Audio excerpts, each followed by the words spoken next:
এই সুন্দর ফুলটাকে একটা শয়তান আগুন জ্বালিয়ে দেওয়ার জন্য আক্রমণ করে দিয়েছিল। যা দেখার পরে এই ফুলটা থেকে বাঁচানোর জন্য ঝর্ণা থেকে অনেকগুলো পানি নিয়ে সেই আগুনটাকে নিভিয়ে দেওয়ার জন্য যেতে শুরু করে দেয়। এরপর সে আগুনটার উপরে পানি ঢেলে আগুনটাকে নিভিয়ে দেয়, কিন্তু তখনই হঠাৎ করে পুরো জঙ্গলের ভেতরেই আগুন লেগে যায়। এজন্য এই শামুকটা তার জীবন বাঁচানোর জন্য অনেক ধীরে ধীরে দৌড়াচ্ছিল, কিন্তু তখনই একটা শয়তান আগুন এসে তার পাছাটাকে জ্বালিয়ে দেয়।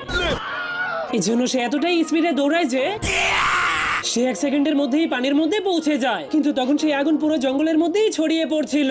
এজন্য সবগুলো ফুল নিজেদের জীবন বাঁচানোর জন্য জঙ্গল ছেড়ে পালাতে শুরু করে দেয়, কিন্তু এই ক্যাকটাসটা তারা কেন পালাচ্ছে একদমই জানতো না। তখনই ক্যাকটাসটা পানির একটা নল দেখতে পেয়ে তার মাথায় একটা আইডিয়া চলে আসলে সে ওই নলটাকে চালু করে দেয়। এরপর আগুনগুলোকে ভেঙাতে শুরু করে দেয়,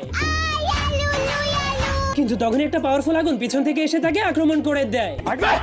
এরপর আগুনটা নিজেই পানিকে বন্ধ করে দিয়ে সবাইকে নিয়ে সামনের দিকে আগাতে শুরু করে। এর জন্য সবগুলো ফুল